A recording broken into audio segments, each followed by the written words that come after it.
அண்மைச் செய்தி. மாணவர்கள் அறவழியில் போராடினால் ஆதரிப்போம் என அமைச்சர் ராஜ்மோகன் தெரிவித்துள்ளார்.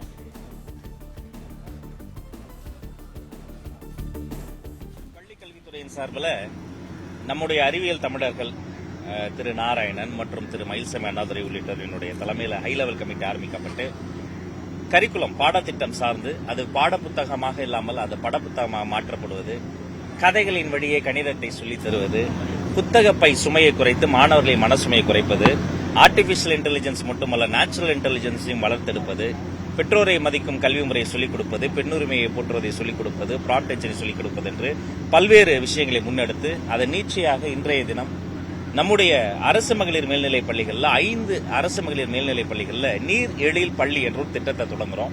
இதன் மூலம் தண்ணீரை மறுசுழற்சி செய்து தாய்ப்பாலுக்கு நிகர்த்த தண்ணீரின் அருமையை எங்களுடைய மாணவிகள் மூலமாக அவர்கள் எங்களுடைய தூதர்கள் இந்த தண்ணீரின் அருமையை நீர் எழில் பள்ளி என்ற திட்டத்தையும் இன்றைய தினம் அடிக்கல் நாட்டி நாங்கள் தொடங்கி வைத்திருக்கிறோம்.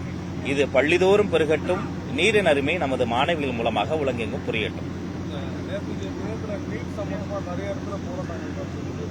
நீட் தேர்வுல தமிழ்நாடு அரசோட நிலைப்பாடு என்ன அப்படின்றது மறுபடியும் தெரிஞ்சுக்கிறதுக்கு மட்டும்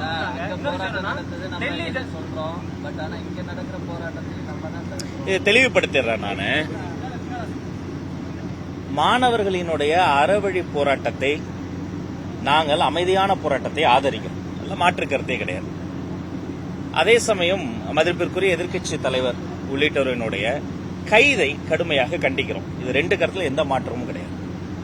இங்கே எங்கேயாவது அவர்கள் இதை போன்ற அவர்களுக்கு ஆதரவு தெரிவித்த போராட்டங்கள் என்பது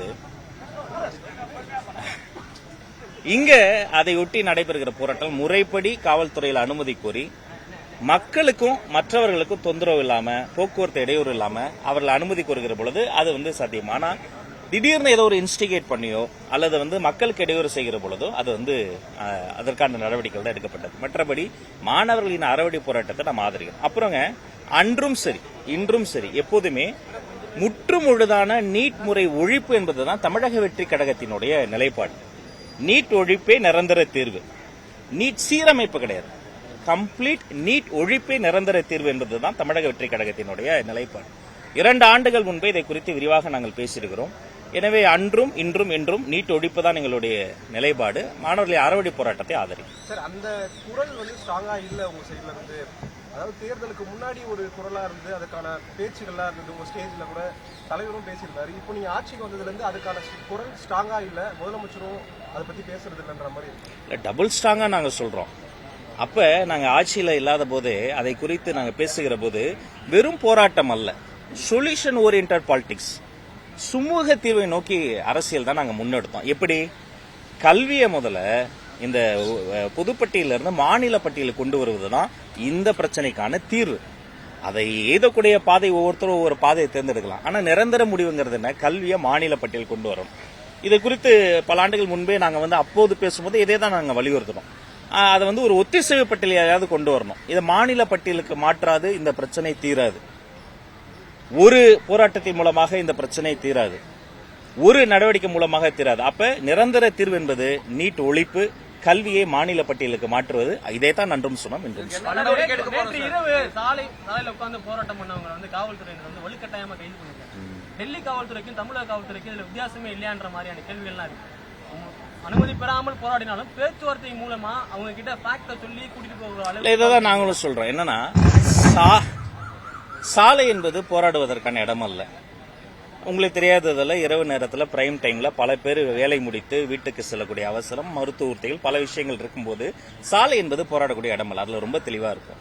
மற்றபடி அவர்கள் போராடுவதற்கு எல்லா உரிமையும் இருக்கிறது. அது ஜனநாயகபூர்வமாக செய்வதுதான் நல்லது. ஆனா அங்க டெல்லிக்கு என்ன வித்தியாசம்னா, ஜனநாயகத்துக்கு விரோதமாக எதிர்க்கட்சி தலைவரை பலவந்தப்படுத்தி கைது பண்ணிருக்கிறார். அது போராடக்கூடிய இடத்திலிருந்தே கைது பண்ணிருக்கிறார். ஆக இது அவங்க அவர் சாலையில போய் அமர்ந்து போராடல, அந்த களத்தில் இருந்து தான் போராடுறார். எனவே அவர்கள் நமக்கும் நிறைய வித்தியாசம் இருக்கிறது. அதை புரிந்து கொள்வதில் தான் உங்களுக்கு பாராபட்சம் இருக்கு. ஒவ்வொருத்தரா ஒருங்கிணைந்த மாவட்ட கல்வி தகவல் அமைப்போடைய தரவுகளினுடைய அடிப்படையில அரசு பள்ளிகளினுடைய மாணக்கர் சேர்க்கையினுடைய விகிதம் பாத்தீங்கன்னா 2025ல 45 லட்சமா இருந்தது, 2026ல 43 லட்சமா இருக்கு. சராசரியா 2 லட்சம் குறைஞ்சிருக்கு. எதனால இந்த குறைவு ஏற்பட்டிருக்கு? இடைநிற்றல் அதிகமா இருக்கா, இல்ல ஆசிரியர்களினுடைய காலி பணியிடங்களை நிரப்பாததான் இதற்கு காரணம். 2024 பிளே ஸ்டோர் மற்றும் ஆப் ஸ்டோரில் இருந்து பாலிமர் செயலியை QR கோடு மூலம் பதிவிறக்கம் செய்யுங்கள். செய்திகளை உடனுக்குடன் பெறுங்கள்.